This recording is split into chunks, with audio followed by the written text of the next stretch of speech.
E aí, pessoal, a gente está aqui no episódio 8 do Abrindo a Garagem para falar sobre a psicologia do transhumanismo. Bom, vamos pensar primeiro no seguinte aqui, ó. A gente vive numa realidade que é permeada, rodeada de tecnologia. Então, a gente tem eletrodoméstico, a gente tem smartphone, a gente tem internet. É tudo de mais óbvio, né? Computadores e tal. É tudo de mais óbvio que facilita o nosso cotidiano, que facilita a nossa vida. Faz com que a gente tenha mais tempo para fazer outras coisas, para ficar à toa, ou na verdade, para trabalhar mais, né? Porque a gente acaba usando essas tecnologias para ter mais tempo para trabalhar mais, o que é meio paradoxal, mas é o que acontece. Mas a gente está falando de tecnologias que, assim, elas melhoram a nossa vida, elas facilitam o que a gente faz. Mas eu diria que nenhuma pessoa abdicaria dessas maravilhas do mundo moderno. Só que o cenário talvez mude um pouco se a gente estiver falando de um tipo de tecnologia que ele não apenas facilita coisas que a gente faz, assim, tipo, sei lá, a gente não precisa ir pro tanque lavar roupa porque tem uma máquina de lavar. Ninguém vai falar assim, não, eu não vou comprar uma máquina de lavar porque a máquina de lavar, sei lá, ela muda a natureza humana. Agora eu não vou usar minhas mãos para lavar roupa e eu vou usar para outra coisa. Não. Enfim, não. As pessoas elas vão escolher de fato uma coisa que melhora a vida delas. Só que tudo muda quando a gente está falando de tecnologias que elas mudam, elas têm pelo menos o potencial de mudar essencialmente quem a gente num sentido mais profundo. Mudar a natureza humana, mudar a forma como a gente pensa, mudar a forma como, sei lá, imagina uma tecnologia que faz você ficar muito mais inteligente, de modo que as outras pessoas passam a ser comparáveis a macacos, a chimpanzés. Imagina só isso. Você é tão inteligente que todo mundo próximo de você parece muito com um mico-leão dourado, assim, no nível de inteligência. Você vive até os 300 anos. Imagina um tipo de tecnologia desse tipo. Imagina essa tecnologia. Bom, você pode estar achando que eu estou viajando, né? Que a gente está falando de ficção científica, e de fato a gente pode até estar falando de ficção científica, mas o fato é que tem uns caras que eles pensam que esse é o futuro natural, é o passo natural da evolução humana. São os transhumanistas. Eles acreditam que o passo natural da história humana, da evolução humana, aí tanto no sentido cultural quanto biológico, é transcender os próprios limites e a própria natureza. E é sobre isso que a gente vai falar hoje. Se a gente for refletir muito rapidamente sobre a história da humanidade, a gente já percebe, né, uma série de avanços. Você citou aí alguns exemplos, máquinas de lavar, mas assim, o ser humano não sabe voar, não tem asa, mas criou o avião e voa. O ser humano não consegue respirar embaixo da água, não tem guelras, mas conseguiu desenvolver uma tecnologia para mergulhar e respirar embaixo d'água. O ser humano tinha certas doenças que acometiam a humanidade, que causavam mortes em massa, e várias dessas doenças foram erradicadas, né? E se a gente for, sei lá, brevemente pensar na história da humanidade, se a gente pegasse um ser humano de 500 anos atrás e mostrasse para ele uma gravação de um episódio como esse, nosso aqui, ou uma mensagem de WhatsApp de áudio, coisas do tipo, ele poderia falar, nossa, isso é de outro planeta, né? É uma coisa tão distante da realidade de alguém que vivia há 200, 300 anos atrás. Então, assim, a humanidade vem caminhando nessa direção de estar sempre superando seus limites, resolvendo questões para habitar até lugares inóspitos, né? O ser humano povoou o planeta inteiro, sempre desenvolvendo tecnologias para superar os obstáculos impostos pela natureza.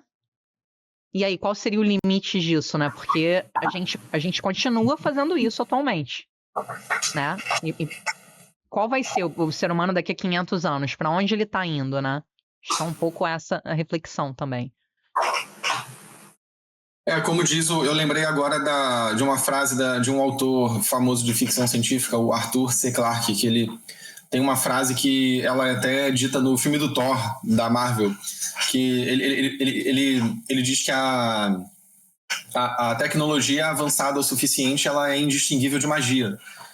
Então é bem isso que você falou. Se você mostrasse a tecnologia atual para uma pessoa de... Pô, imagina só, se a gente pudesse voltar no tempo e mostrar qualquer aparato tecnológico para um Homo sapiens de, sei lá, 10 mil anos atrás. Esse cara ia achar que a gente é bruxo, ou mago, ou seres espirituais. Por quê? A nossa tecnologia ela é muito avançada, ela é mais avançada do que qualquer coisa que um ser humano dessa época poderia pensar. Então, indistinguível de magia, né? Para ele seria o mesmo que magia. E os transhumanistas, eles têm uma pira de realmente aplicar a tecnologia para finalidades que elas lembram bastante magia. Não no sentido da gente não saber como funciona a tecnologia e ser misterioso, não. Mas no sentido de que os transhumanistas, eles veem a tecnologia como a possibilidade de realizar coisas que a gente só sonhava no campo da religião, da mitologia, da magia, e coisas assim. Então, por exemplo, não só a extensão extrema da vida, mas a própria imortalidade. Remédios, ou sei lá, ou vacinas, ou qualquer coisa assim, que fazem a gente prevenir a infecção por qualquer doença. Remédios que curam qualquer coisa. Pílulas ou outras tecnologias, sei lá, chips cerebrais que fazem com que os seres humanos sejam mais inteligentes do que qualquer outro meio natural permitiria. Isso tudo é a pauta dos transhumanistas. E eu acho que é interessante, antes da gente entrar mesmo na proposta deles e falar de alguns representantes dessa corrente de pensamento, é interessante a gente falar disso no campo da ficção científica, né? Porque quando você fala assim do transhumanismo e das propostas, parece meio indistinguível de ficção científica, de fato, né? Porque eles estão propondo um negócio muito assim, muito aparentemente maluco e além da imaginação. Mas, assim, sendo ou não além da imaginação, o fato é que eu diria que o caminho de evolução tecnológica que a gente está trilhando, ele está bem na direção do que os transhumanistas preveem. A gente vai falar disso depois, mas, por exemplo, tem um cara que ele é um futurólogo, ele é engenheiro do Google, que é o Ray Kurzweil. É um nome meio estranho, assim, Kurzweil, tem um Z no meio do nome do cara. Ele diz assim, eu não lembro em que ano ele disse isso, foi no início dos anos 2000 ou final da década de 90. Ele dizia que lá para o ano 2029 a gente ia alcançar a singularidade tecnológica. Um dos elementos da singularidade tecnológica é ter inteligência artificial forte, que é a inteligência artificial que pensa por si mesma. A gente não está tão distante disso. Olha aí, a gente tem um chat GPT, mano. A gente tem outras inteligências artificiais que fazem coisas que há 10 anos atrás ninguém suspeitava que ia acontecer, não. Então, eu não... E os engenheiros hoje, do Google, inclusive, eles dizem que a gente precisa de talvez de 5 a 7 anos para alcançar a singularidade. Ou seja, essa previsão de quase 30 anos atrás, ela não estava tão errada, né? Ela não errou tanto alvo assim, aparentemente. Então, os transhumanistas, eles não são malucos que estão falando qualquer coisa e viajando na maionese. Eles podem até ser muito otimistas, mas eles têm tacadas bem no alvo. Sim, sim. E eu acho que é um dos nossos focos aqui, claro que a gente vai definir, trazer vários exemplos e tal, mas como somos psicólogos, né? Natural que a gente traga um olhar mais psicológico e uma análise psicológica do que representa o transhumanismo, né? E eu diria que o ser humano sempre teve esse desejo de superação, de autossuperação, e que acaba alimentando muitas vezes também o desejo de brincar de Deus, entre aspas, né? Eu não diria que é brincar de aspas. Eu não diria que é entre aspas, não. E depois eu vou explicar por quê, mas eu não diria que é entre aspas, não. Eu diria que é bem literalmente brincar de Deus. Assim, eu vou explorar esse insight depois, mas pode falar. É meio que uma motivação. O ser humano é uma espécie muito criativa que desenvolveu uma série de ferramentas que foram úteis para sua sobrevivência, para dominar, né, o seu espaço físico e geográfico. E não para. Essa criatividade eu acho que é um dos elementos que definem o que é ser humano, né? Por que a gente é humano e não é um chimpanzé? Por que a gente é humano e não é uma máquina? Para falar de transhumanismo também, a gente tem que pensar também um pouco no humanismo, no que define o ser humano e, inevitavelmente, no que significaria transcender o humano, né? Para falar de transhumanismo. E esse desejo pelo progresso, digamos assim, né? E eu falei brincar de Deus entre aspas, você falou que tiraria as aspas. Acho que acaba alimentando uma coisa que é muito humana também, que a gente percebe até na clínica, atendendo pacientes, ou, assim, se interessando por psicologia humana em todo o contexto, que é o desejo de controlar as coisas, né? O desejo de controle, assim. E que acaba também trazendo a sua contrapartida, que é a ilusão de controle. E por que que eu tô... Só para concluir o meu raciocínio, assim, por que eu tô falando disso? Porque muitas vezes vem uma ideia de que o progresso é inerentemente bom, é algo linear que caminha rumo a uma evolução, mas não é bem assim, né? Todo progresso traz também contrapartidas e traz também consequências imprevistas das descobertas, e o ser humano ele é uma espécie muito inteligente e muito hábil em resolver problemas, mas o ser humano não é tão sábio. Então, muitas vezes, com essa inteligência, ele é capaz de construir muitas coisas que trouxeram todo esse conforto que a gente desfruta hoje, mas também que tem um potencial destrutivo muito significativo, né? Então, esse desejo de controle, esse desejo de brincar de Deus, esse desejo de, digamos assim, superar o determinismo biológico, traz também alguns elementos aí que eu acho que a gente vai analisar hoje, e a gente vai analisar hoje, mas são assuntos que já vêm sendo discutidos aí há muito tempo, até nas obras de ficção científica mesmo, né? Por exemplo, a Mary Shelley com Frankenstein, né? O que pode acontecer a partir da criação de algo que não foi previsto e que se vira contra o próprio criador, né? Enfim. Mas fala aí, por que você acha que não precisa de aspas? Então, eu vou, antes de responder isso daí, eu vou aproveitar uma das coisas que você falou para começar mencionando, antes até da gente falar sobre como isso se manifesta na ficção científica, e olha que tem muita coisa na ficção científica para falar sobre isso, como, por exemplo, a famosa série Black Mirror, né, da Netflix, que é um material infinito para a gente explorar esse tema.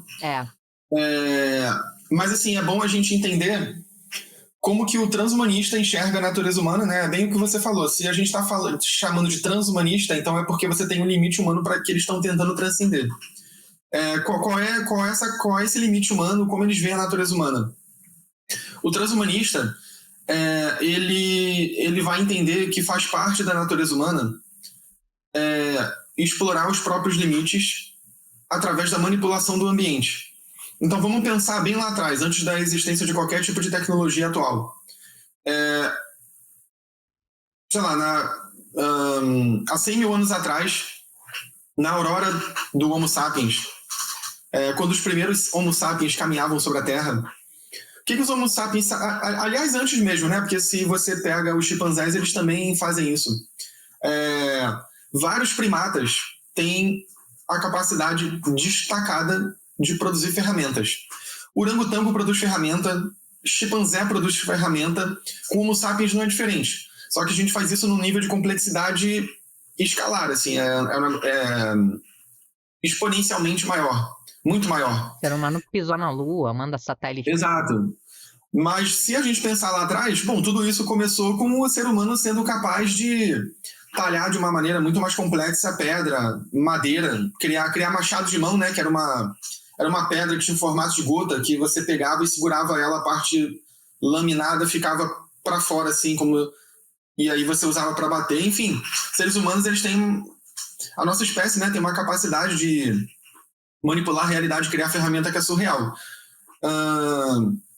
Os transhumanistas, eles já veem nisso a raiz do transhumanismo. Por quê? Os seres humanos eles usam essas ferramentas para transcender os próprios limites. Então a gente consegue se tornar mais mortífero ao se defender, ao atacar outro ser humano, ao abater um animal que a gente vai comer depois.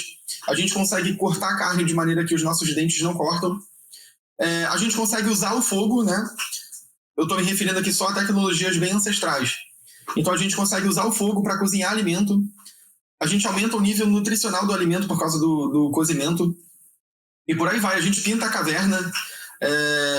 Hoje em dia a gente pinta quadro, a gente faz arte digital, sei lá.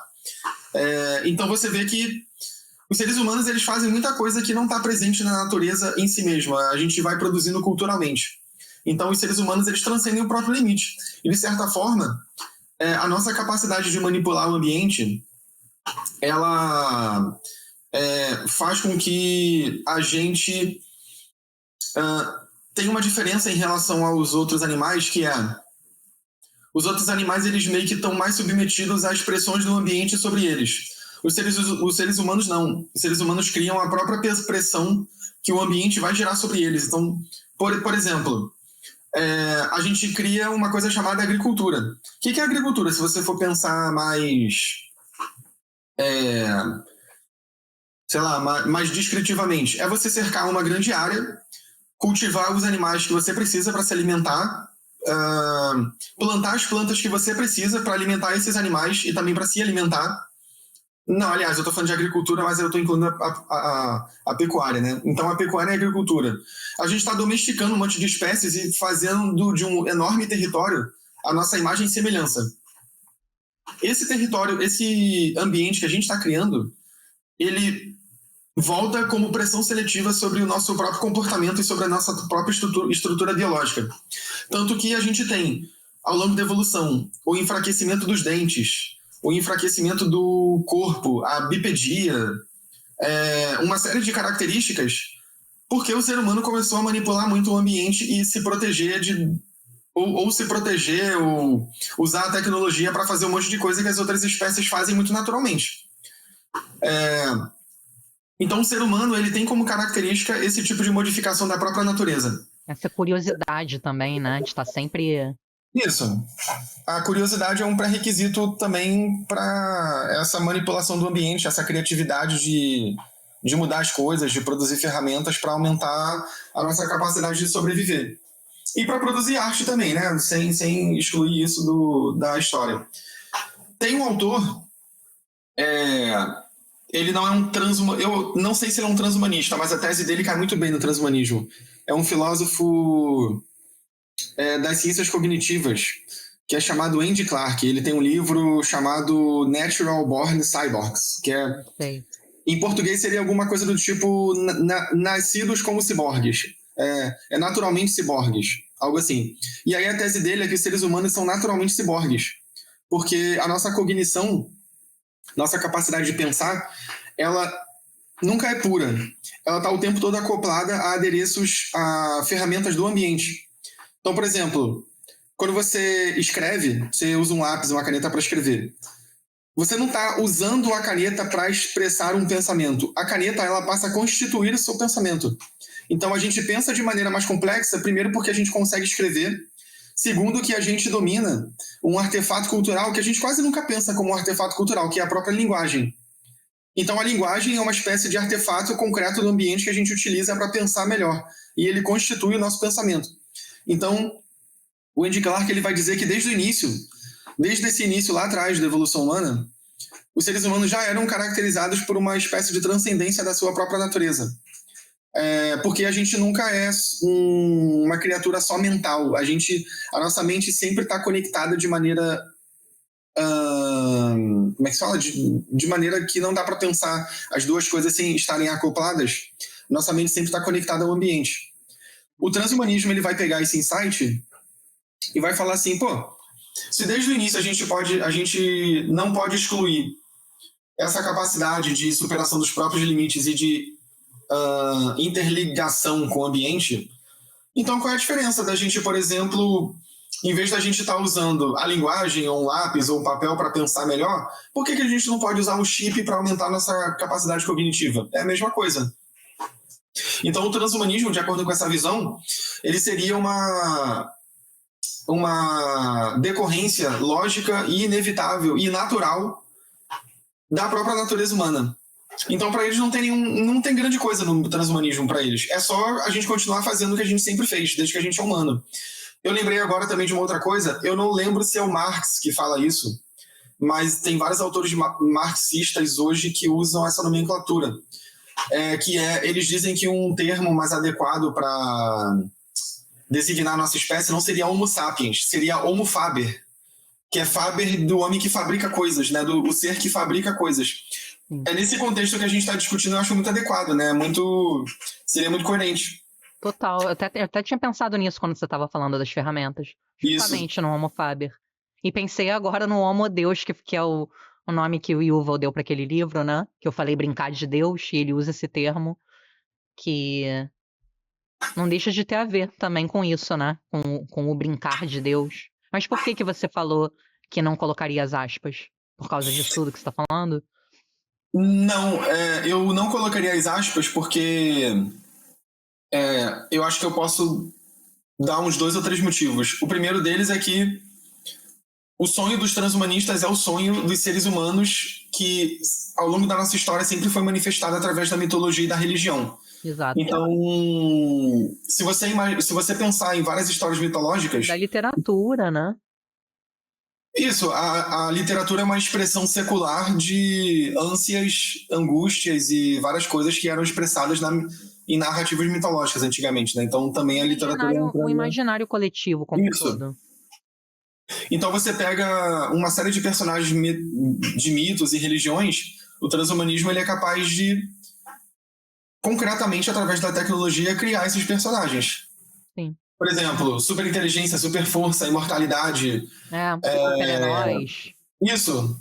O transhumanismo ele é uma possibilidade real de realizar tudo isso, pelo menos na cabeça de quem propõe o transhumanismo. Se é uma possibilidade tecnológica real, aí é outra história. A gente está discutindo o que eles pensam, né, que é possível. O outro motivo que eu daria é que... E aí eu poderia citar os próprios transhumanistas. Por exemplo, esse cara que eu falei no início, o Ray Kurzweil, outros caras que trabalham em grandes empresas, na OpenAI, no Google. Tem vários, se você vê entrevistas deles, você vê eles falando explicitamente que o objetivo deles é, de fato, criar Aí eu estou falando só dos caras do transhumanismo que pensam sobre inteligência artificial. Eles falam explicitamente nas entrevistas que o objetivo deles é criar Deus. Eles falam isso, não sou eu que estou falando, entendeu? Não sou eu que estou falando, não. Eles falam isso nas entrevistas. Tem uma entrevista, eu não lembro de quem é essa entrevista, que o entrevistador, ele pergunta pro sujeito assim: você acha que Deus existe? No meio da entrevista, né, o cara pergunta isso. Aí o entrevistado, que é um transhumanista, responde assim: ainda não. Ele está fazendo referência ao fato de que a inteligência artificial vai se tornar Deus. Então, qual é a ânsia dos transhumanistas? A humanidade passou toda a sua história rezando, pedindo que uma entidade abstrata que ninguém nunca viu e a gente não sabe se existe, resolvesse os nossos problemas e curasse as nossas angústias mais profundas. Esses caras veem na tecnologia uma possibilidade de criar realmente essa divindade que vai resolver todos esses problemas. Eu acho isso muito curioso, assim, eu acho isso espetacular. É espetacular, assim, mano, é o tipo de coisa que você imaginaria um vilão de revista em quadrinho, talvez, pensando. Não um cara na vida real, mas esses caras estão aí falando isso, mano. Sim. É muito curioso isso, é muito bizarro. É bizarro e é fenomenal ao mesmo tempo, porque você vê até onde a perspectiva deles vai, né? Tem um documentário com o Ray Kurzweil. Esse documentário eu acho que tá de graça no YouTube. O nome do documentário eu acho que é Transcendência. Não confundir com o filme do Johnny Depp que tem o mesmo nome, Transcendência. É um documentário, se eu não me engano, é de 2008. Já vi umas 2 vezes. E aí é um documentário autobiográfico do Ray Kurzweil. Ele, como transhumanista, você vê no documentário que ele toma umas 300 pílulas por dia, ele faz um monte de tratamento. Por quê? Porque ele quer viver o máximo possível. Ele quer chegar aos 200 anos, assim. Então, na visão dele, a velhice, ela é uma falha no sistema biológico. Com uma falha no sistema biológico, você pode ir cobrindo essa falha através de medicamentos e terapias genéticas, que seja. Você vai consertando esses bugs que vão dando no nosso hardware, que é muito velho. Ele vai envelhecendo, vai dando problema. Então você vai utilizando a tecnologia para ir corrigindo esses problemas e alongando a própria vida, a própria saúde. E ele faz exatamente isso. E aí no documentário você vê, assim, é um negócio fenomenal.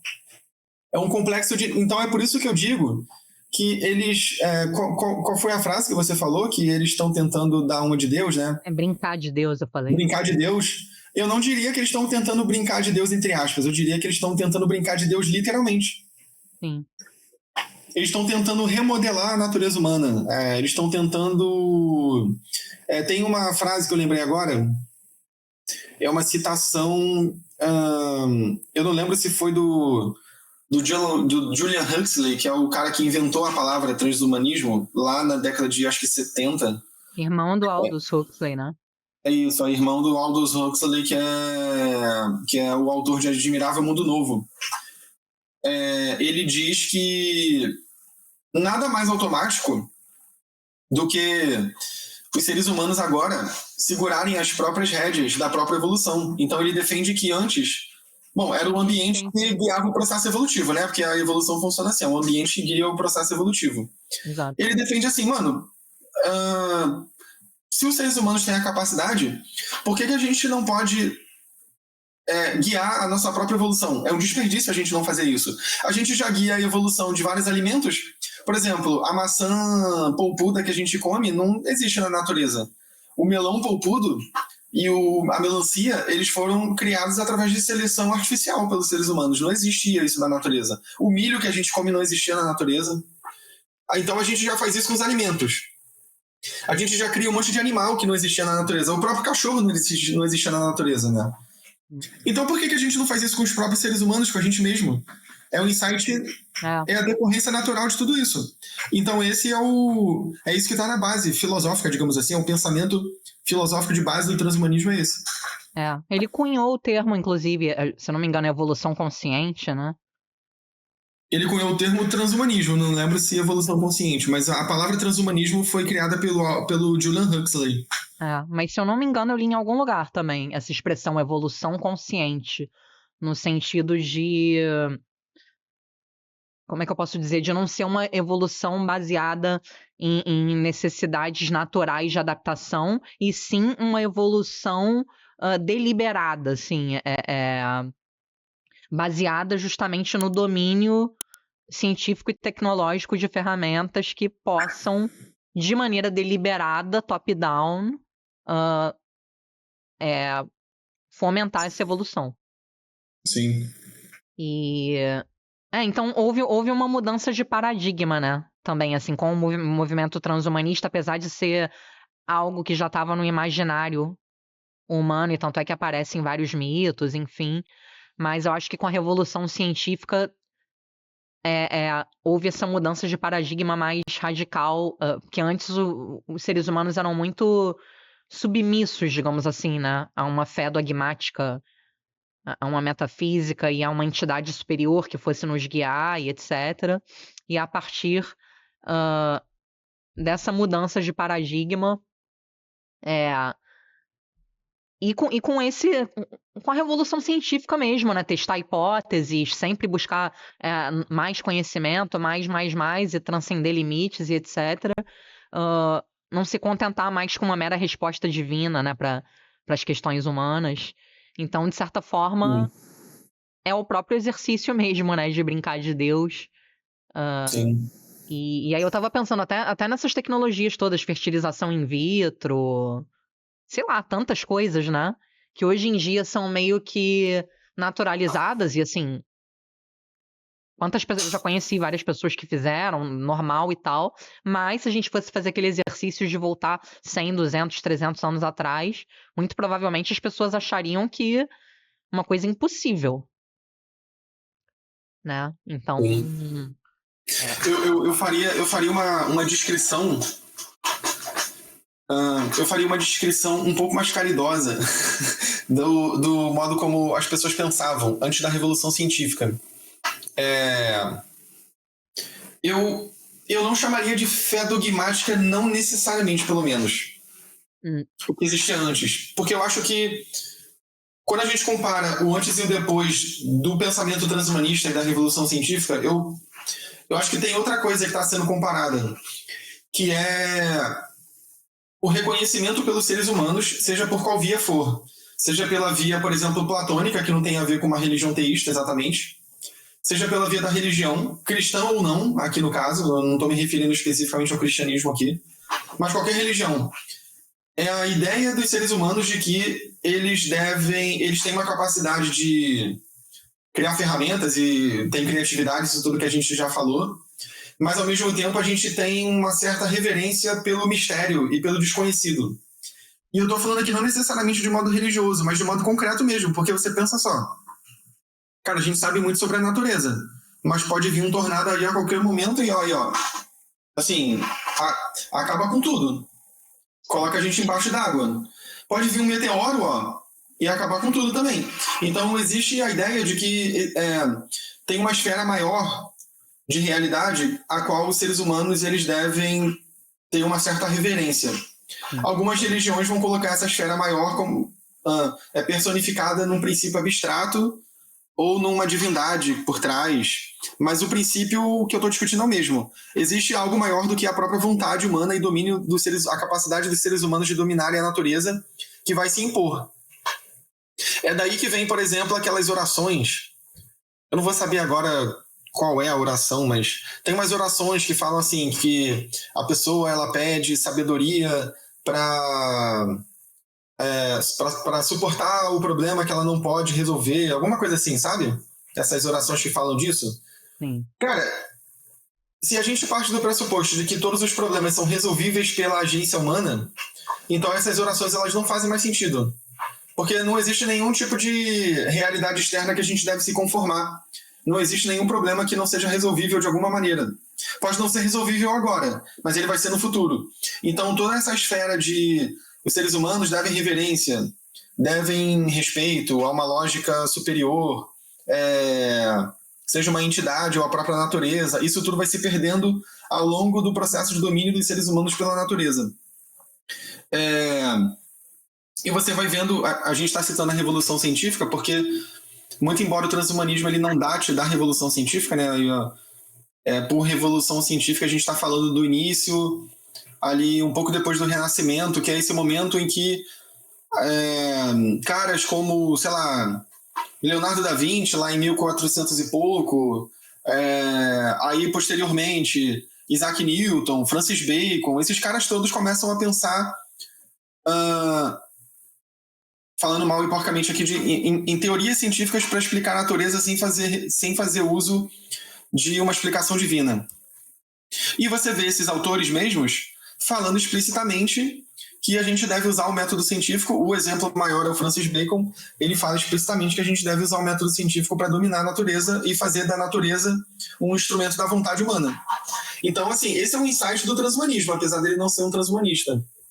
O transhumanismo ele é uma evolução natural desse tipo de pensamento que começa há séculos atrás, que é o pensamento do humanismo, o humanismo renascentista, o humanismo da Revolução Científica, que é o humanismo de você criar um método para dominar a natureza, para que ela sirva aos seres humanos. Então você vê que é uma extremização desse tipo de pensamento, que em si mesmo não tem nada de ruim. Uma consequência natural, quase, né? Sim. Consequência natural, Na medida em que a tecnologia vai aumentando de complexidade e o nosso domínio, portanto, da natureza também vai aumentando, a gente vai querer mais e mais e mais e mais. E a decorrência desse mais e mais é o transhumanismo. É a gente começar a explorar as próprias limitações da natureza humana. Sim. E um certo desejo, eu falei em desejo de controle, brincar de Deus, e toda a questão do livre-arbítrio também, né? De não querer Como assim? De não querer se subordinar a leis da natureza, digamos assim, né? De estar sempre buscando estar no comando. E ir moldando quem nós somos, né? E aumentando as nossas capacidades e tendo um controle sobre quem somos. Só que assim, será que de fato temos, né? Essa é a questão. Tu sabe o que eu lembrei agora? Tem um livro que eu li há pouco tempo.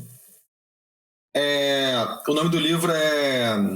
Eu esqueci o nome do autor, não é um autor muito conhecido, não. É um livro meio deep web. Mas o nome do livro é As Transformações da Alquimia. E aí ele tem uma tese de que o que a gente chama de ciência moderna, na verdade, é uma manifestação da alquimia, não uma corrente que surgiu em oposição à alquimia. E aí ele cita vários autores que são considerados os pais da ciência moderna. Ele citou Isaac Newton, ele cita Francis Bacon, ele cita não sei mais quem lá que eu esqueci. Esses caras todos eram alquimistas. O Isaac Newton era alquimista, o Francis Bacon, ele não se dizia alquimista, mas ele era mestre, ele era discípulo de um cara que era o alquimista da Rainha Vitória, que era o John Dee. E aí, no leito de morte, o Francis Bacon ele escreve um livro chamado Nova Atlântida, em que ele fala de uma sociedade futurista, utópica, que é dominada por uma espécie de tecnocracia, em que a classe governante ela é formada por alquimistas. Só que quando você lê o livro, esses alquimistas eles não são muito diferentes do que a gente chama de cientistas hoje. E quando você lê a obra do Francis Bacon, você vê que parece que ele está o tempo todo tentando... Como é que eu posso dizer? Ele está tentando... Ele está tentando lapidar o que era considerado alquimia na época de forma que o fruto da alquimia é lapidada é justamente a ciência moderna. Que é você, por exemplo, tira esses frufrus da alquimia, esse negócio de que vai, sei lá, que vai transformar chumbo em ouro, esse negócio de que tem que, sei lá, os alquimistas tinham uma inspirações assim de chamar, por exemplo, o ouro de sábio, ficar misturando coisa que pertence ao mundo material com o que pertence ao mundo psicológico. O Francis Bacon era um dos caras que defendia assim, mano, para com esse negócio e vamos criar uma alquimia, entre aspas, não era o termo que ele usava, mas vamos criar uma alquimia mais científica, mais factual e que funciona realmente.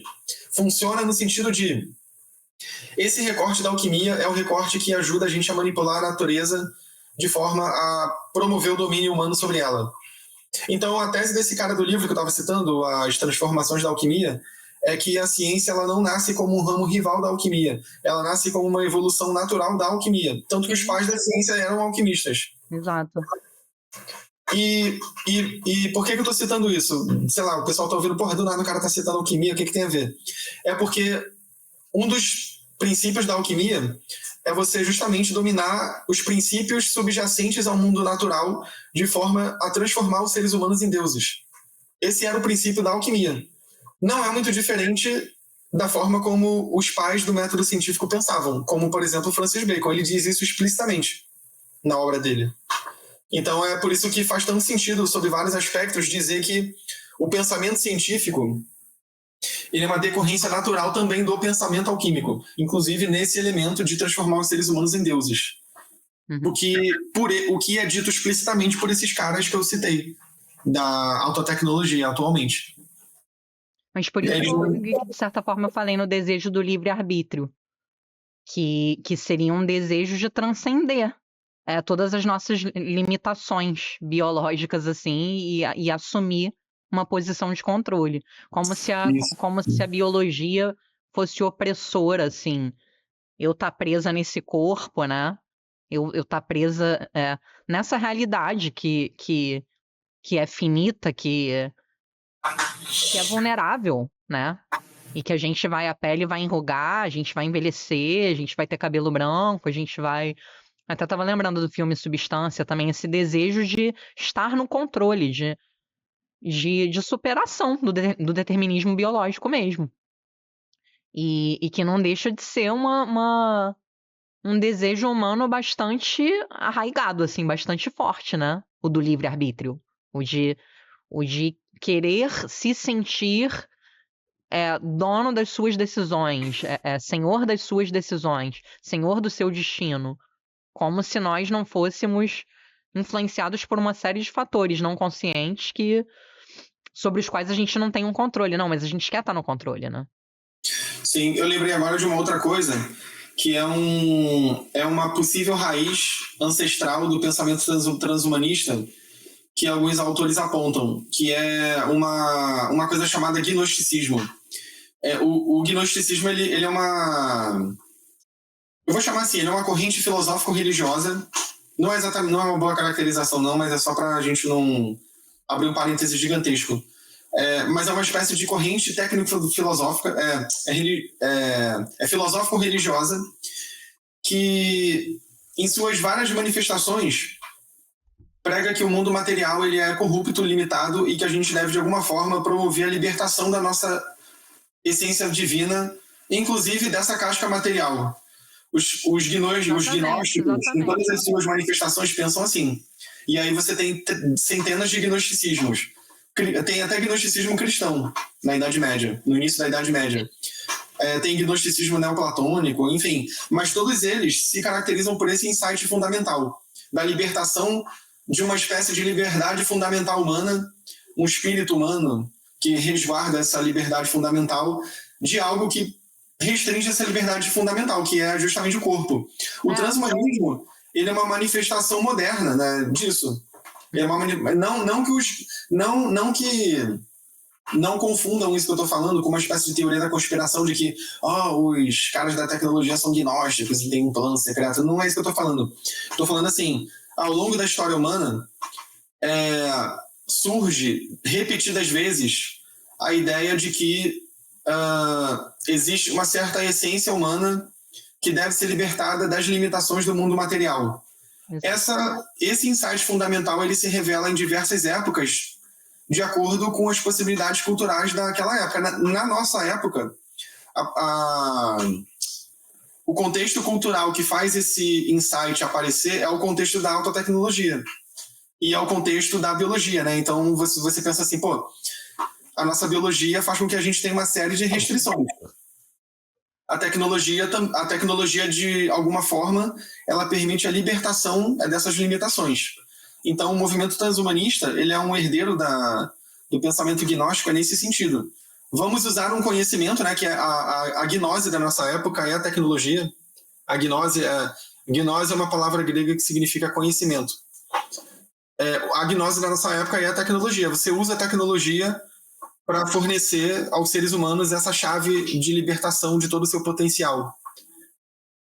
No passado era alguma coisa meio mágica, hoje em dia não é uma coisa mágica, é uma coisa tecnológica, mas que desbloqueia possibilidades quase mágicas, como a gente está falando, né? Imortalidade, vida estendida, autointeligência, etc. Possibilidade de moldar seu destino, né? Entre aspas, Isso. Bom, a possibilidade de moldar o próprio destino. Quem é que molda o destino das pessoas segundo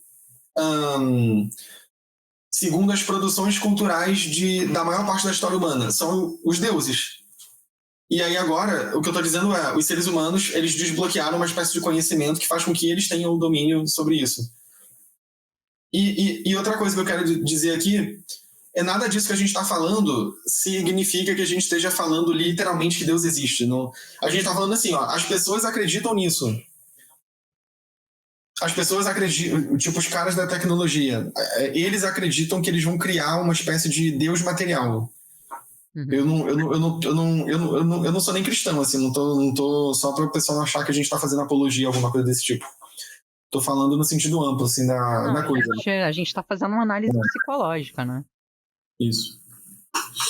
Eu estava pensando aqui em outros contextos em que isso pode se aplicar. Eu pensei especificamente no doping de atletas, né? Essa busca de alta performance. Pensei no Viagra também. Pensou no quê também? No Viagra. No remédio Viagra. Porque num primeiro momento foi descoberto por acaso, né? Esse efeito contra a impotência masculina. É um efeito de dilatação de vasos, né? E aí ele, por consequência, serve também para impotência, mas é só um efeito de dilatação de vasos. Exato, só que a partir dessa descoberta, e que a princípio era uma pesquisa com outros fins, né? Visando outros estudos, mas foi descoberto isso. Tem até um termo para isso que é serendipidade, né? Quando você descobre por acaso. Só que, assim, vários amigos meus já me disseram que usam Viagra mesmo sem ser impotentes. Ou seja, não sei se a minha linha de raciocínio está sendo muito clara, mas, assim, algo que a princípio é descoberto com o intuito de atenuar um problema, né? Que traz malefícios, sei lá, impotência sexual, no caso, e uma pessoa que tem disfunção erétil compre para esse fim, passa a ser usado por pessoas que não tenham o problema, mas porque elas querem ter uma hiper performance. E isso a gente vê, eu tô dando esse exemplo, mas posso dar vários outros, né? Remédios, enfim, coisas que num primeiro momento são usadas para atenuar sintomas, passam a ser usadas para alta performance, né? Então o ser humano tem sempre esse desejo de ter uma performance. Aí voltando ao exemplo do doping, no qual eu pensei, para trazer um exemplo bem concreto, nós estava falando de gnose e tal. Não sei se você lembra de um caso que ficou muito famoso na França, do Lance Armstrong. Lembra desse cara? Tem uma prova de ciclismo na França chamada Tour de France, que é a volta no país inteiro. Sei. Uhum. E ele foi campeão, eu acho, se eu não me engano, 6 ou 7 vezes consecutivas. Ele era tipo um ícone na França, assim. É uma prova muito famosa, icônica, né? Termina em Paris, termina na Champs-Élysées, a linha de chegada, né? É na Champs-Élysées, mas passa pelo país inteiro e ele teve câncer antes, se curou do câncer, enfim, é toda uma história heróica até. E depois foi um escândalo de doping absurdo, porque ele foi campeão, heptacampeão, né? Sei lá, não me lembro se foram 6 ou 7, mas enfim, dessa prova com doping. Então, assim, algo que tem a ver com a raiz com a raiz psicológica dessa questão que a gente está analisando, né? De desejo de superação dos seus próprios limites, como uma performance transhumana, né? Porque um ser humano em condições normais não seria capaz de atingir aqueles níveis, aquele nível, as marcas que ele atingiu. Então a gente tem vários exemplos no atletismo disso, e também toda a questão envolvendo cirurgias plásticas, né? Prolongamento da juventude, negação do envelhecimento humano, enfim, perpetuação da juventude, né? Faz parte do imaginário humano. O filme Substância fala muito disso, né? E de como isso pode ter efeitos perversos, né? No final, a casa caiu pro Lance Armstrong, nesse caso do doping. E no filme, na ficção, também no retrato do Dorian Gray, do Oscar Wilde, sempre tem alguma reviravolta mais sombria, mais sinistra. Né? Porque para onde a gente vai nessa busca desenfreada por um progresso rumo a nos tornarmos deuses? Como é que é isso, assim? Sim. E você pode reparar que quando a literatura aborda isso, você vê que sempre tem uma consequência que mostra que os seres humanos estão desafiando uma coisa que é maior do que eles. Por exemplo... Exatamente, esse é meu ponto. Por exemplo... Que se vira contra eles e contra a gente, né? Porque nós vamos nos incluir. Que se vira contra a gente e nos engole, né? Sim. A gente pode ver isso, inclusive, na obra inaugural da ficção científica, né? A obra que é considerada formalmente a estreia do gênero da ficção científica, que é o Frankenstein, da Mary Shelley. Exato. Ali você tá... aquilo dali é transhumanismo puro, né? Você utilizar a ciência, utilizar o seu conhecimento sobre a vida, sobre a biologia, para criar a vida. Uma coisa que... dentro dessa perspectiva ampla que a gente está falando aqui, é uma coisa que, tradicionalmente, quem aqui cria vida na literatura, na mitologia e tal? São os seres divinos, são as divindades.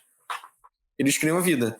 E aí, no momento em que o ser humano desafia esse poder, ele mesmo se tornando criador de uma criatura, como diria o narrador da Sessão da Tarde, altas confusões acontecem. Então você vê que não dá muito certo. A história do Frankenstein tem a ver com isso. Que é uma espécie de... Como é que eu posso dizer? Aliás, isso é muito interessante, porque eu não sei se tu esbarrou com isso em alguma das coisas que você leu, mas o Frankenstein, ele é uma história que já... Uma história que se repete ao longo da literatura mundial, digamos assim, só que com ares modernos, que é a história do Golem. Já ouviu falar nisso? O mito do Golem. Então, tem uma lenda judaica, que é a lenda do Golem. É uma lenda segundo a qual você tem a possibilidade de fazer um boneco de barro. Imagina, um boneco de barro. E aí, quando você escreve a palavra Yahvé na testa dele, ele fica vivo. Ele vira um ser animado. E aí, na lenda do Golem, esse ser ele acaba se voltando contra os seus criadores e ele faz um monte de besteira também, tipo o monstro de Frankenstein. Lembrei do Pinóquio também. Pinóquio também é uma manifestação dessa história muito antiga. Então você vê que, pô, como que na nossa história a gente continua falando sobre isso? Através da tecnologia. Então, se antes era o Golem, que era um bicho feito de barro, com uma palavra mágica escrita na testa dele, agora a gente usa... Esse mito se repete através do quê? Dos robôs. A gente cria uma máquina que ela passa a ser indistinguível de um ser humano, e ela, de alguma maneira, acaba se voltando contra a gente. Seja como um robô, de fato, né? Uma máquina com corpo humanoide, seja uma inteligência artificial que domina o planeta, como é o caso de Matrix. Você tem um mega cérebro, uma mente artificial que surge e domina tudo. Cria toda uma espécie de novos seres, só que seres cibernéticos e seres feitos de metal. Uhum. Mas é toda uma diversidade de um novo tipo de vida que toma conta do planeta. Mas é a mesma história se repetindo. São os seres humanos dando uma de criadores e dando merda depois. Então você vê que, assim, mesmo que você não dê uma interpretação teísta para essa história, é como se a ideia de que há algo superior à própria vontade e capacidade humana, ela ainda permanece e ela é traduzida ao longo das diferentes épocas de diferentes formas. Na nossa época é isso, né? Tipo, ó, não cria essa IA não que vai dar merda. É um robô se virando contra a gente, né? Não necessariamente é uma divindade vindo e punindo, mas é o criador, a criatura se virando contra o criador. Então, de alguma maneira, os seres humanos eles são levados pela dor ou pelo amor a entender que eles são limitados e devem ter cuidado.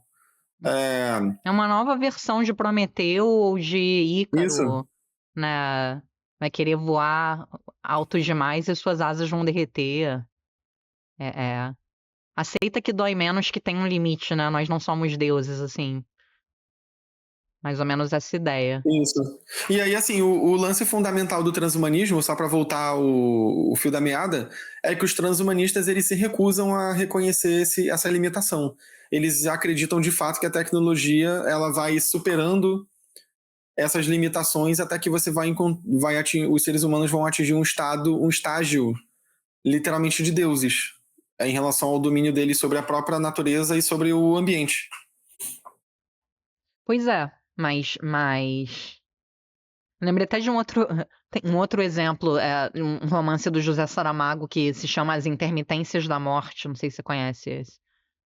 As pessoas não morriam. A morte resolveu se aposentar. Eu não li não, mas é um dos que tá na minha lista. É isso mesmo a história. E aí gerou uma série de problemas, né? De ordem pública, problemas sociais, enfim.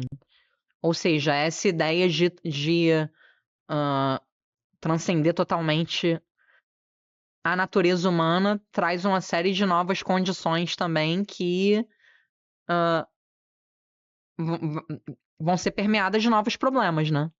Não vai ter essa realidade, esse paraíso tão almejado. Isso não existe, na verdade, não existiria. Eu tava pensando aqui até nessa questão da medicação, né? Eu falei do Viagra, mas assim, a medicalização de tudo, de certa forma, também tem um pouco a ver com isso, né? É, numa busca por não se sentir nenhum tipo de emoção negativa, por exemplo, as pessoas se doparem para estarem sempre se sentindo bem, estarem sempre é, equilibradas emocionalmente, etc. Mas será que é bom também não sentir tristeza, né? Ah, tá, chegar nesse estágio onde a gente não apenas domine as nossas limitações físicas, mas também domine as nossas limitações psicológicas e não sejamos mais acometidos por emoções fortes que possam nos desestabilizar. Sei lá. Aí é literalmente transhumanista porque o ser humano ele se emociona, né? Ele chora, ele sofre, ele tem consciência da sua finitude, ele ama, nós somos uma criatura social. Aí transcender isso e não ter essa medicalização também levada a um extremo, onde vários tipos de sintoma pudessem ser extirpados. Será que é legal? Eu até me lembrei de quando a minha mãe morreu, eu cheguei a tomar antidepressivo por 1 ano, mais ou menos. Mas teve uma época. Depois a gente parou, resolveu parar. Claro que cada caso é um caso, eu tô falando do meu especificamente, né? Em vários casos pode ser importante. Mas eu e o meu analista, que é psiquiatra, a gente chegou à conclusão de que aquela dor da perda da mãe estava lá. Assim, não era um remédio que durante 1 ano foi importante porque estava numa fase de luto agudo muito forte e que foi importante para mim, para me reequilibrar. Mas não seria me medicalizando que eu deixaria de sentir saudade, ou que eu deixaria de estar triste pela ausência de uma pessoa tão importante. Então a gente naturalmente viu que eu me senti pronta para fazer o desmame, parar e tal. Então eu acho que tem muito isso também no movimento transhumanista, né? Porque a gente fala muito nas questões físicas, doping, imortalidade, mas também um controle das emoções humanas, pra gente estar sempre como robôs, assim, no controle da situação. E não se entregar, sei lá, não sair do eixo. Mas será, É uma mas será que haveria arte se não houvesse a emoção? É uma boa pergunta, sim. Né? É uma boa pergunta. Será que haveria a literatura? Será que haveria. Então, assim, transcender o humano e rumo a essa nova criatura comparável a um deus. Como é que seria isso, né? Assim. É engraçado que tem uns contos, eu não lembro de onde eu tirei isso agora, mas quando você vê literatura indiana ou literatura budista, tem um monte de reflexão interessante sobre o mundo dos deuses, como seria. E aí, eu não lembro se isso é do hinduísmo, do budismo tibetano, eles falam que os deuses são... é do budismo, eu acho que é no budismo tibetano que tem isso. Eles falam que os deuses, o mundo a esfera dos deuses é a esfera que está mais longe da iluminação que torna alguém desperto, né, o Buda. Por quê? Porque na esfera dos deuses só existe prazer. Você é inebriado todo o tempo de prazer e ausência de sofrimento.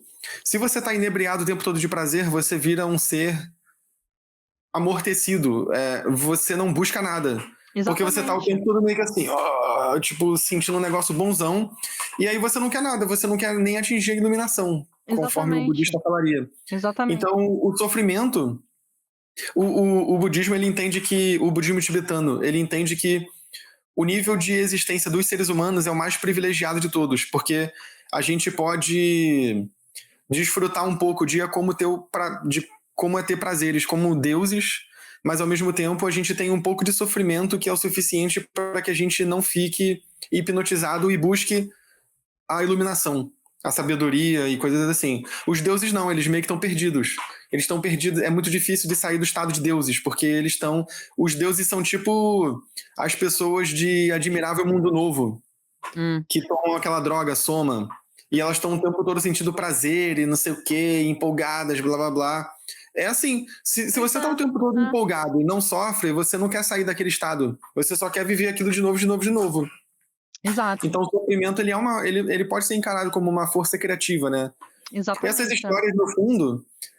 histórias no fundo, elas não devem ser encaradas como histórias literais, né? Elas são a linguagem mitológica é uma linguagem metafórica que a gente utiliza para entender coisas muito profundas sobre como a psicologia funciona. Exatamente. Sobre como o interior, incluindo emoções e tal, funciona. E essa história é excelente, assim, eu acho ela muito interessante para falar justamente do que a gente está falando agora, né? Como que o sofrimento ele pode representar a possibilidade de salvação num sentido amplo da coisa, possibilidade de criatividade, a possibilidade de uma série de coisas. Ali no caso do budismo eles estão falando de iluminação, mas você pode levar isso para vários contextos. Exatamente. E não se trata de romantizar o sofrimento, porque sofrer é ruim. Não é disso que a gente está falando. Mas, Tem por exemplo, sofrimento que não leva a lugar nenhum, ele só faz sofrer. É aquela velha história, né? Há males que vêm para o mal. Então, também. não tô querendo dizer que tudo é maravilhoso, que sofrer é legal, não. Não é isso que a gente está dizendo, mas o que a gente está dizendo voltando ao meu exemplo ultrapessoal, assim, mas não me incomodo de falar, seria estranho se eu não estivesse sofrendo, ao contrário, né? Eu estar sofrendo quer dizer que eu tive uma mãe maravilhosa e estava com muita saudade, tenho muita saudade. Né, assim, seria esquisito se eu tivesse ultra feliz e eufórica numa situação como aquela. Então, a nossa capacidade de sofrer por situações sérias é também o que faz a gente ter sensibilidade à dor do outro, também o que faz a gente se conectar ao outro, né? Se você não sofre por nada, você seria o quê? Um bobo alegre? E o próprio Spinoza, ele fala na Ética sobre os afetos positivos e afetos negativos, e assim, um estado de felicidade total, plena, assim, linear, nem poderia ser chamada de felicidade, porque para você estar feliz, eu não li a Ética, mas li outros autores falando sobre, e já conversei muito com meu pai sobre também. Mas é uma obra que eu ainda pretendo ler. Mas que para você falar em felicidade, você está falando em subir de um estado para outro no qual você ficou feliz. Porque se for algo totalmente linear, você até se acostuma, né? É tipo um orgasmo, sei lá. É um pico em relação a uma realidade anterior que não era tão elevada. Né? Senão, como é que eu vou poder experimentar uma felicidade se eu tô o tempo inteiro assim? Voltando ao teu exemplo dos deuses que estão lá inebriados. Né? Você sente a diferença de um estado em relação ao outro porque você subiu. Né? Sei lá, eu terminei o doutorado, foi uma subida, é uma alegria, uma conquista. Se você tem tudo o tempo inteiro e tá num estado de total satisfação em relação a tudo, você nem experimenta essa mudança de humor, né? Essa euforia. Então, o infinito, um Deus talvez nem possa sentir isso, assim, eu não tô entrando no mérito se Deus existe ou não, mas o que eu quero dizer é, os humanos que vivem essas oscilações, uma coisa que é infinita, ela não... O que é uma mudança de humor pra uma coisa infinita? Nem existe, só humano, né? Não sei se eu fui clara no meu pensamento. Tá ouvindo? Tô. Tá me ouvindo? Tá? Tô. Peraí, deixa eu eu tô testando um negócio aqui no microfone, peraí. E agora, tá me ouvindo? Melhorou. Melhorou? Melhorou. Melhorou, né? Tá. Não, isso que você falou faz total sentido. Inclusive, eu lembrei agora de uma outra... Deixa eu só ver se eu tô... Inclusive, eu lembrei agora, se você pega as histórias sobre os deuses da mitologia grega, os deuses são sempre meio entediados, né? E aí eles ficam apurrinhando os humanos para eles terem distração na vida. Mas é por isso, cara, você é um deus. Tudo que você faz o dia inteiro é ficar deitado num sofá clássico comendo ambrosia, sei lá.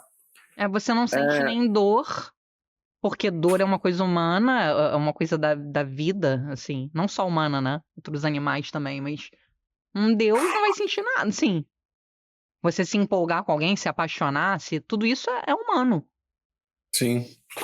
Tem uma série da Netflix, cara, eu esqueci o nome dessa série. Até porque eu não cheguei nesse episódio que eu vou falar aqui agora. Tem um episódio, eu acho que é o terceiro ou quarto, é uma série que deve ter uns 7 episódios. Ela é recente. É tipo Black Mirror, assim. Tem uns dilemas que a tecnologia traz e tal. E aí tem um episódio, pelo que eu li na sinopse, ele é um episódio que fala... ele se passa um pouco no futuro... Desculpa. Mas ele se passa um pouco no futuro, mas ele tem a... Ele se passa numa cultura budista, eu acho que é na Tailândia, não sei.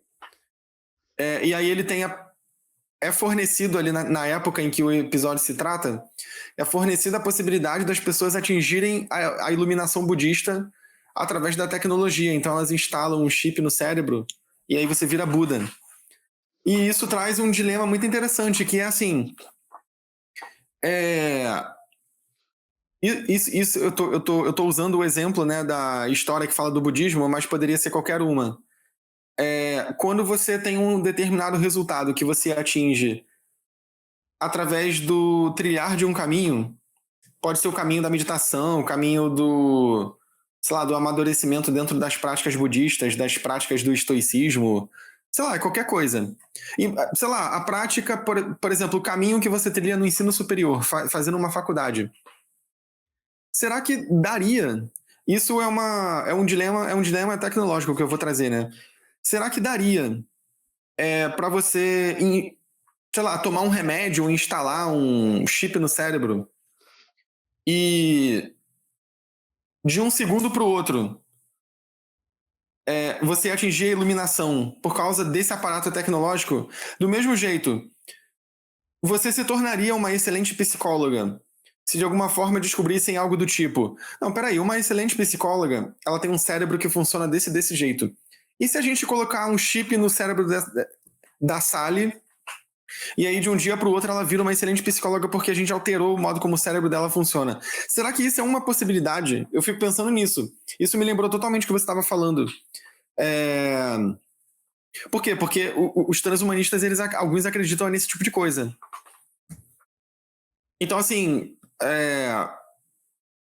a gente poderia estar esbarrando numa fronteira da natureza humana, que algumas coisas a tecnologia não vai atingir, porque ela depende de um caminho que você trilha, que é um caminho muito humano. Exato. Ou será que a tecnologia, ela de fato, ela é uma espécie de milagre que substitui até isso? Agora, a questão é que o progresso tecnológico, e a gente vê isso em várias esferas, traz também efeitos contraproducentes e às vezes até devastadores. Então, necessariamente o progresso é sempre para o bem? Eu acho que é disso que o Black Mirror também trata, né? Necessariamente você colocar um chip para... Lembrei do primeiro episódio agora da 7ª temporada, que é maravilhoso. Pra mim é um dos melhores, assim. Será que necessariamente esse prolongamento da vida com chip vai ser para o bem? Como no caso do Intermitências da Morte também, do Saramago. Né, a gente vê uma série de efeitos perversos da tecnologia, até com o planeta Terra, questões ambientais, enfim, de aquecimento global, de geleiras derretendo, etc, etc. Eu li num livro recentemente, eu acho que foi é um livro que, se eu tiver certo, né, porque eu já li uma porrada de coisas sobre isso, eu tô lendo um livro que se chama Dark... eu não sei como é que se fala o nome, mas acho que é Dark Ion, Ion, se escreve Ion. Uhum. E aí o cara fala sobre o transhumanismo. É um livro meio pessimista em relação ao transhumanismo, não é otimista. E aí ele cita um outro livro, que eu não vou lembrar qual é, mas ele fala que a tecnologia, ela sempre funciona como uma espécie de pacto mefistofélico. Exatamente. Que é assim, a tecnologia... Ele não é um autor que demoniza a tecnologia, mas ele está fazendo essa metáfora justamente para falar do que você acabou de dizer. Que ao mesmo tempo em que a tecnologia resolve problemas, ela traz novos problemas. Exatamente. Então é como se a tecnologia ela fosse fruto de se você pegar uma imagem da literatura, né? É como se a tecnologia ela fosse um pacto com o demônio. Você tá vendendo a sua alma pro diabo, né? Assim. Pô, Ah. tu tá fazendo um pacto, então tu vai ter aquele negócio ali que te foi te prometido. Cara, mas tu vai ter que dar um pedaço de você de volta. Você vai ter que arcar com as consequências. É, Que é o que o filme Substância trata. Que é o que sim, o Dorian Gray trata também. Ah, você quer ser bonitão pra sempre? Você quer. Assim, vai ter consequência. sim. É tipo isso mesmo. Ó, isso é um dilema que de vez em quando me pego pensando nisso. Eu tendo a ter essa visão. Eu diria que eu não sou uma transhumanista. Aham. Eu acho Eu de que. vez em quando. Ah, Eu acho que tem um limite, assim, que nós não somos deuses, né? aham. Então, eu penso um pouco diferente. Eu acho que existem alguns limites e eu acho que talvez eles sejam menores do que a gente pensa. Só que a minha visão pessimista, ela vai para outro lado. Ela vai para o lado de que, ok, a gente pode usar a tecnologia para mudar a natureza humana, sim. Mas será que a gente Mas será que essa natureza, essa nova natureza humana que a gente está escolhendo, ela realmente é uma natureza humana que a gente deveria escolher? É. Tipo assim, pode ser possível. Isso que a gente vai se tornar, né? Vai ser o quê? Exato. Ó, por exemplo, pode ser possível. Imagina só. Pode ser que a tecnologia permita, em algum momento, que não é agora, obviamente, mas pode ser que no futuro ela permita a gente fazer aquilo que você estava comentando.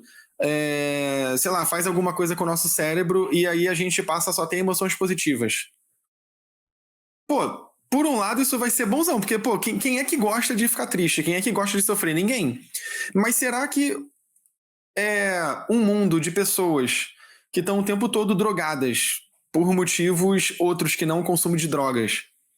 Drogadas de prazer. Será que esse é um mundo no qual vale a pena viver? Será que essa é uma natureza humana que vai valer a pena? Esse é meu questionamento, não é nem se. Não, eu Tá, penso tá, como pode. você. Eu penso exatamente como você também, É, sim. Eu acho que a gente pode continuar se superando e descobrindo novos meios de alcançar novos níveis e novas formas de ser. Assim como há 200 anos atrás ninguém imaginaria que haveria fertilização in vitro, coisas do tipo. Mas essa direção para a qual a gente está caminhando não é algo que me apetece muito.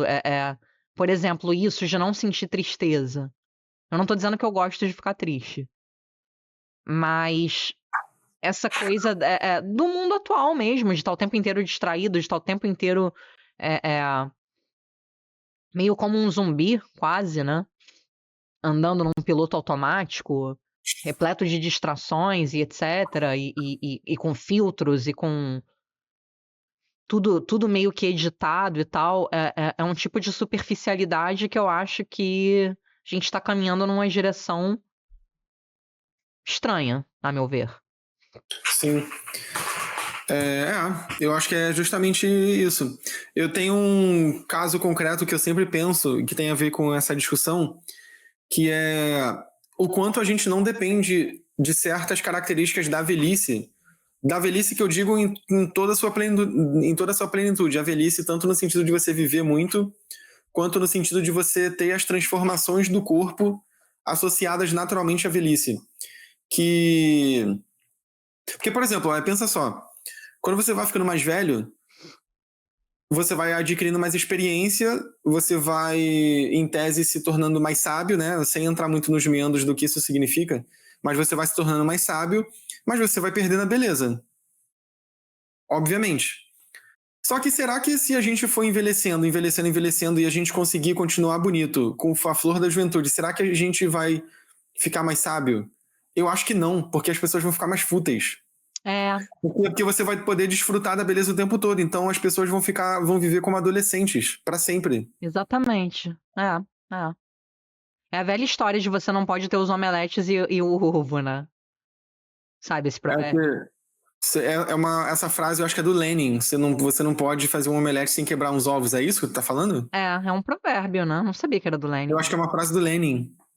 É, porque se você vai fazer um omelete, você quebra os ovos, você não tem os ovos, né? Assim, não dá pra ter. É, A sabedoria, ela também passa por uma série de, dos, de enfrentamentos de percalços da vida, né? Assim, se você tem a eterna juventude, nunca passou por um luto, nunca passou por uma decepção, nunca passou por nada e tal, e vive numa euforia, num paraíso artificial, Você quer ter a sabedoria também, assim, né?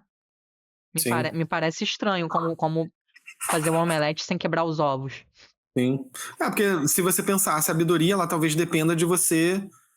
ah, Ela depende tanto do tempo de vida, naturalmente, mas ela depende de você ter ao longo desse tempo de vida, que vai aumentando, uma série de obstáculos que você vai aprendendo a superar. Só que eu acho que alguns desses obstáculos não aparecem na medida em que você está distraído curtindo a sua beleza o tempo todo. Ou a sua melhor saúde. Então, por exemplo, a gente aprende sobre as nossas limitações tendo essas limitações. O que Exatamente. aconteceria com os seres humanos se, através da tecnologia, a gente não tivesse mais essas limitações da idade? A gente não ia aprender a lidar com isso.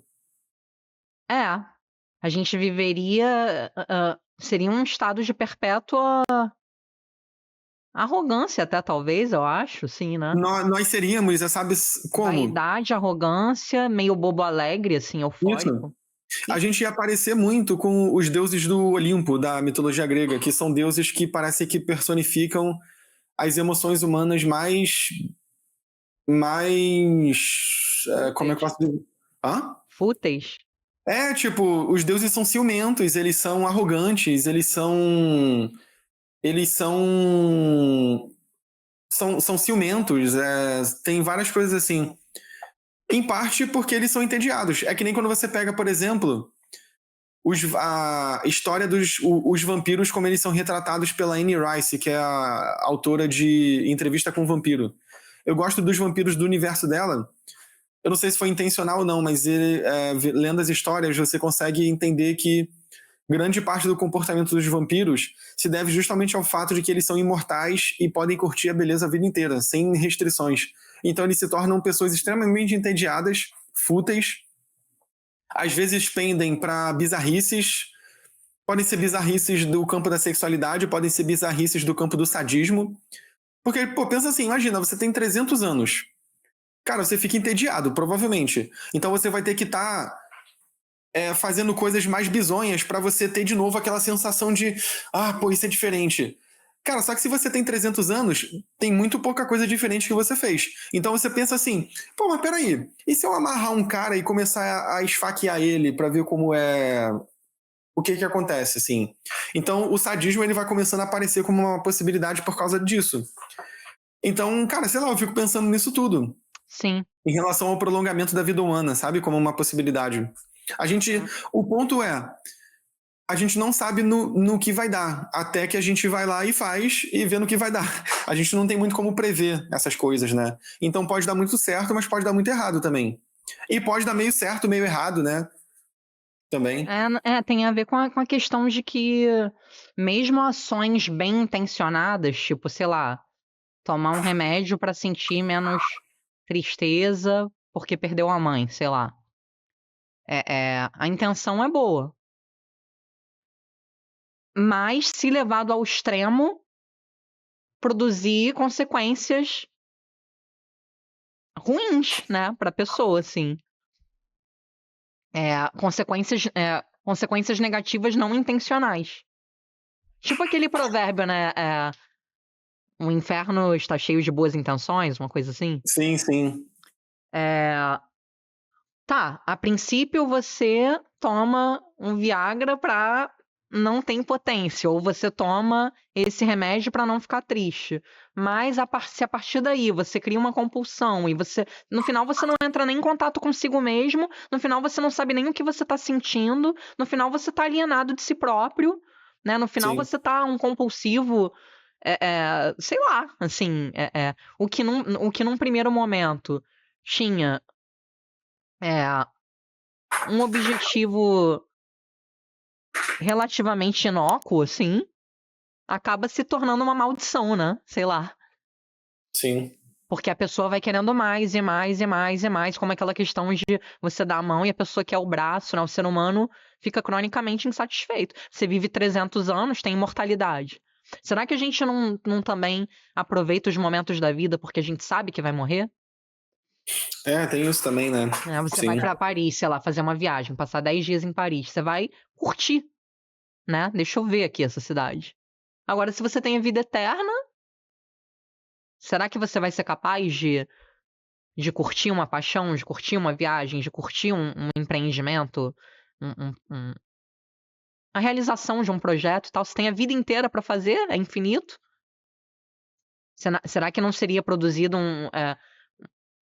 um exército de pessoas entediadas e que procrastinam eternamente tudo porque elas sabem que vão viver para sempre mesmo? Isso que eu ia falar da procrastinação, né? Talvez a preguiça seja um mal. A preguiça seja o mal do milênio, se a gente alcançar esse estado aí que os transhumanistas almejam. Seja o mal do milênio, assim como a obesidade, né? É. As pessoas vão ter muita dificuldade de sair da cama e parar de mexer no WhatsApp, assim, no feed do Instagram, porque elas têm todo o tempo do mundo, afinal de contas. Sim, exatamente. Você vai acordar, vai ficar 3 horas no Instagram. Não vai ter mais, assim, nenhum tipo de objetivo maior, assim, pra se alcançar, né? Os relacionamentos vão se transformar também, né? Porque imagina, para uma sociedade desse tipo, imagina o que significa o na saúde, na doença, na morte, na tristeza do casamento, né? Exatamente, é. Não vai ter nem essa noção, né, de estar ao lado de alguém e apoiar num momento difícil, porque vai ser um estado de perpétua sensação agradável perpétua, assim. Sim. Você fica meio abobalhado até, né? Eu acho que vai ser seria uma sociedade muito parecida com a de Admirável Mundo Novo mesmo, a distopia do Aldous Huxley. Exatamente. As pessoas tomam aquela droga, a soma, e aí elas ficam tendo prazeres perpétuos. Não sei se você lembra, mas nesse tipo de sociedade é proibido ter relacionamento. As pessoas só podem se encontrar para fazer sexo casual. Elas não podem engravidar, a gravidez ela é externa ao corpo, então todos os bebês são in vitro. E não tem relacionamento. As pessoas, elas canonizaram o prazer casual. Você não pode ter relações. Você não pode aprofundar relações. Porque o imperativo é o imperativo do prazer superficial ali naquela sociedade. E aí eles nem são imortais ali, eles nem são. Pois é. É muito interessante. Eu li tem muito tempo, tenho que reler. Mas é uma obra muito marcante. Será que o ser humano, acho que a gente pode já estar encaminhando da conclusão, a gente já falou bastante coisa, né? Uhum. Será que o ser humano, nessa busca desenfreada por transcender fronteiras, limites humanos, em direção ao transhumanismo, será que o ser humano tem uma real clareza de quem ele realmente é?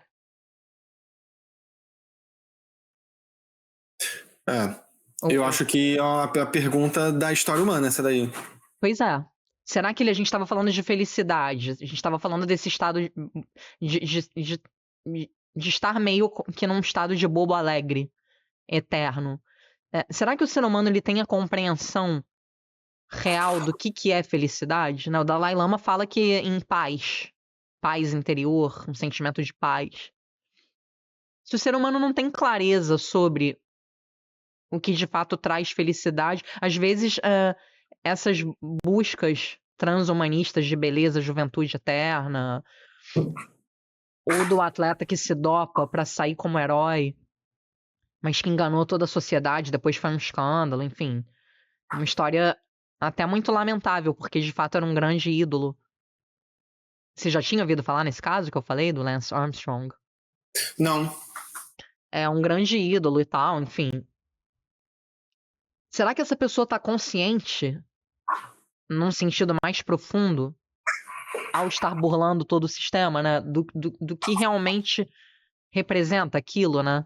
Acho que a pessoa acaba sendo, como você falou, acaba sendo uma espécie de pacto, né? Metaforicamente falando. E assim, a gente tem que ter uma outra coisa em mente.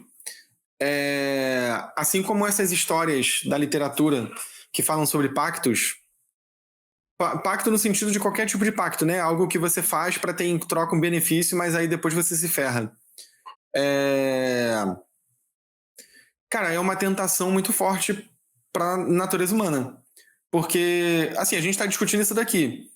Cara, mas assim, eu não sei se fosse oferecido pra mim uma pílula que me impedisse de sofrer, eu não sei se eu não ia aceitar.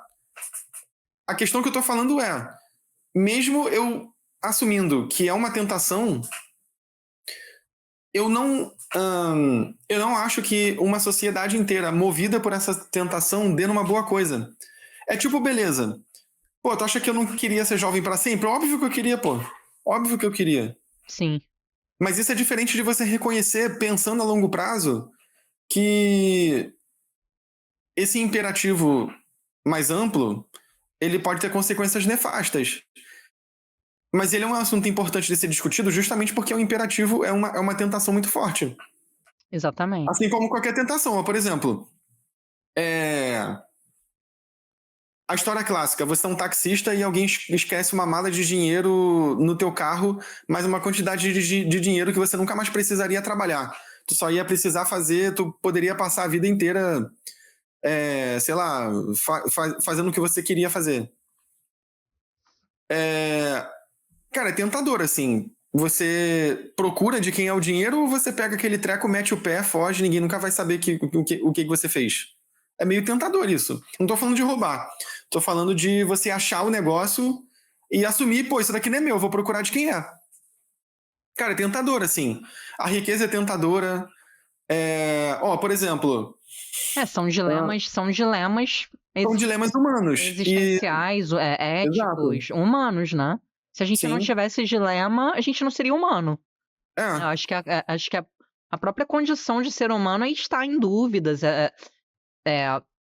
sermos tentados por várias situações, né? Sim. Então eu acho que é isso, né? O transhumanismo ele acaba sendo. Ele é uma possibilidade que, em vários sentidos, ele vai poder ser muito positivo, mas ao mesmo tempo, como toda tecnologia, e no caso do transhumanismo é mais ainda porque é uma tecnologia que mexe com as fronteiras do que é considerado humano, você vai ter o ponto positivo e você vai ter pontos negativos. Você vai resolver problemas e vai também criar novos problemas. Você vai criar a gente vai mexer com toda a estrutura de sociedade. Tudo, a gente vai mexer com tudo. Na medida em que você vai transcendendo a natureza humana usando a tecnologia, você mexe com tudo, tudo. Tudo vai ser diferente. Se o transhumanismo se tornar verdadeiro, os seres humanos de hoje vão ser indistinguíveis, aliás, vão ser totalmente diferentes dos seres humanos de daqui a 1000 anos, por exemplo. Não vai ser a mesma coisa. As pessoas vão olhar para trás e vão falar assim, pô, nossa, no passado tinha esse negócio chamado sofrimento, né? Pô, será como é que é isso? Sim. Só que eles não vão poder nem julgar se era melhor ou pior, porque eles não vão experienciar mais isso e ninguém vai experienciar mais isso. Vai ser uma experiência perdida para sempre. O padrão de comparação se perde. É. E tem um foco muito grande em aspectos materiais, assim, de melhoria das condições materiais das nossas vidas, dos nossos Sim. corpos. Só que ser humano não se resume a isso, né? Então, isso eu acho que é uma outra característica do transhumanismo. O transhumanismo ele vem na esteira de várias tradições filosóficas e sei lá, tradições filosóficas de maneira geral que veem o ser humano como os seres humanos são um aglomerado de mecanismos biológicos bom, como a gente é um aglomerado de mecanismos biológicos, a gente pode ficar mexendo nesses mecanismos e não tem nada assim mais abstrato. E eu não tô nem falando de nada que remeta à religião aqui, né? Tô falando de outras coisas. Então, assim, se os seres humanos são só isso, um aglomerado de partes físicas, então o que tem ficar mexendo e mudar essencialmente a natureza humana do mesmo jeito que a gente muda um monte de outras coisas, né? É a mesma coisa. E a gente vira uma espécie de escravo, né, do progresso material, vivendo Sim. numa cultura materialista, só que aí a gente acaba esquecendo que esse progresso material não representa a totalidade do potencial humano. Sim. Eu acho que a gente pode. Eu acho que é isso, então. Não sei se vocês. Quer dizer, não sei se vocês não, eu ia falar outra coisa. Espero que vocês tenham gostado aí desse episódio. A gente vai colocar um monte de referência na descrição, quem quiser saber mais aí, saber de onde que a gente... como que a gente se pautou, qual literatura, quais livros. Eu não sei se eu vou conseguir colocar tudo que eu li aí, mas eu vou colocar alguma coisa, o que eu lembrar eu vou colocar, para quem tiver mais interesse e ir mais fundo. E é isso, espero que vocês tenham gostado. A gente vai voltar a falar sobre outros ângulos desse mesmo tema em episódios futuros. Quem tiver alguma sugestão também pode comentar na seção de comentários. Então, é isso. Espero que vocês tenham gostado. Por mim, aqui tô fechando a garagem. Sally, Fechando se a despeça. garagem. Um beijo, pessoal. Tchau, tchau. Beijo. Tchau, tchau.